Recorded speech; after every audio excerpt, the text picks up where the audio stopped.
All right, guys, Mr. Antonucci here, and we're getting into section 5 of chapter 6. We're going to talk about the indefinite integral as well as method of substitution. We'll do that method in a later video, but in this one, we want to talk about how I can find indefinite integrals. So the fundamental theorem of calculus establishes an important relationship between definite integrals and antiderivatives. The definite integral can be found easily if an antiderivative of f can be found. And because of that, it's customary to use the integral symbol as an instruction to find all the antiderivatives of a function. So as you can see here, we have the integral symbol right here, and you could think of that as a operation, kind of like the square root symbol or the multiplication symbol that means take the antiderivative. So the integral of f of x dx, excuse me, is called the indefinite integral because there are no limits on the integral symbol here. And it's defined as the antiderivative plus c, where capital F is any function for which capital F's derivative, right here, is equal to little f, and c is a number called the constant of integration. Okay, so let's look at a couple examples here. So I know we're differentiating here, but I just want to point out an important thing. The derivative of x squared plus 5, 2x. The derivative of x squared plus 10, 2x. The derivative of x squared plus 15, 2x. In fact, the derivative with respect to x of x squared plus any number constant is equal to 2x. Therefore, the indefinite integral of 2x dx is the antiderivative plus c. Okay? When we find an integral or an indefinite integral, we write the plus c to account for that unknown constant. So the antiderivative is actually a family of functions that shares a constant or that shares a common derivative. Okay, so here's a quick example. We're going to do the integral of x squared plus 1. So the antiderivative of x squared is x cubed over 3. Remember, you add 1 to the exponent, multiply by the reciprocal. And then the antiderivative of 1 is x, and then you just have plus c. Okay? Now, you can always check by taking the derivative of your answer. So x cubed over 3 plus x plus c. The derivative of x cubed over 3 is 3x squared over 3. The 3's cancel and you get x squared. Derivative of x is 1, and the derivative of a constant is 0, and you should get back to the original integrand. All right, so the process of finding either the indefinite integral, which is this one, or the definite integral, which is this one, is called integration. In both cases, the function inside there between the integral symbol and the dx is called the integrand. Now, I wanted to make an important distinction here between a definite and indefinite integral. A definite integral has limits and its answer is a number. An indefinite integral is an answer that is a family of functions for which the derivative is little f. So it would be a function plus c. So just look at this right here. We have the definite integral of x squared dx, which is going to be the antiderivative, x cubed over 3, evaluated at 0 and 2. Okay, so you plug in 2, you would get 8/3, minus plugging in 0, you get 0, you get 8/3. So notice the definite integral, the answer is a number. The indefinite integral, there's no limits. You take the antiderivative and have your plus c. Notice it's a family of functions whose common derivative is x squared. So just a distinction there between definite integrals and indefinite integrals. Now here's a table of basic functions and their antiderivatives. So if you have the integral of nothing, it's understood to have a 1 in there. Okay, and the antiderivative of 1 is x, so it's x plus c. And these are all the common functions that we know the derivatives of, and we're just reversing that process. Now notice with the trig functions, we're not doing the integral of secant, we're doing the integral of secant squared because secant squared is the derivative of tangent, so the antiderivative of secant squared is going to be tangent. Similarly with secant x tangent x, cosecant cotangent, and cosecant squared.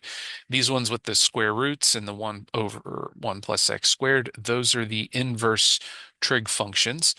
So we start with, so that since the derivative of sine inverse is 1 over square root 1 minus x squared, well, the antiderivative of 1 over the square root of 1 minus x squared is sine inverse, and so forth and so on. I will call your attention to the integral of e to the x is itself plus c. The integral of x to the 1 or 1 over x is natural log absolute value of x plus c. And when you integrate an exponential function, so any number to the power of x, as long as that base is positive and not equal to 1, is itself divided by natural log of the base and plus c. Okay, so let's take a peek at a couple examples here before we wrap things up. So the first one is the indefinite integral of x to the fourth. So for part A here, the integral of x to the fourth dx is just you add 1 to the exponent, multiply by the reciprocal, the new exponent, or divide by 5. Add your plus c. So that's our answer. Again, we could check by differentiation. For part B, the integral of square root x dx, well, sometimes it's helpful to rewrite the integral, or the integrand rather, so that you can use one of the basic rules. Well, square root is the same as 1/2 exponent. So all we did was algebraically rewrite it there. We didn't actually perform any of the calculus. Now we add 1 to the exponent, 3/2, and multiply by the reciprocal, the new exponent, and then you have your plus c. Okay, so that's our answer for that one. And then for part C, a little tricky here because there's no integration rule for sine x over cosine squared from the table that we had previously. But we can rewrite sine over cosine squared like this. So this would be sine x over cosine x times 1 over cosine x. And this is just one of many ways that we could go about this. But notice sine over cosine is tangent, and 1 over cosine is secant. And you could, since it's multiplication, you could write that as secant x times tangent x. And so far, we didn't do any integration. All we did was algebraically rewrite the integrand. And we know that the antiderivative of secant x tangent x is secant x. Don't forget your plus c. Okay. All right. So let's look at a couple more quick ones just to illustrate a couple things. If I did the integral of 1 over x dx, that's just straight from the integration table. That's natural log absolute value x plus c. If I had the integral of 1 over x squared, however, I could rewrite that as x to the negative 2 and then apply the power rule. Okay, don't apply the power rule to the x squared in the denominator and get like 1 over 1/3 x cubed or something. And here, be careful, since the exponent is negative, you're adding 1, which would make it negative 1, and multiplying by the reciprocal of that. So you get negative 1 over x plus c.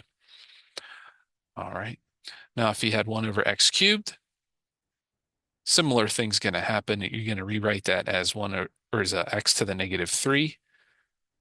You add 1 to the exponent, multiply by the reciprocal of the new exponent, which would be negative 1/2 plus c. All right. And then you could drop that exponent back to the denominator with the 2, and it would be negative 1 over 2x squared plus c. Okay. And then one more quick example is if you had x square root x. Sometimes this one trips people up because you're multiplying in the integral for the integrand. So what we could do, however, is rewrite the square root as a 1/2 power and then use the property of exponents, because remember, this is understood to have an exponent of 1 there, even though it's not written. And when you multiply like bases, you add the exponents. So that'd be x to the 3/2. Now, again, I haven't done any calculus yet. All I've done is simplify the integrand.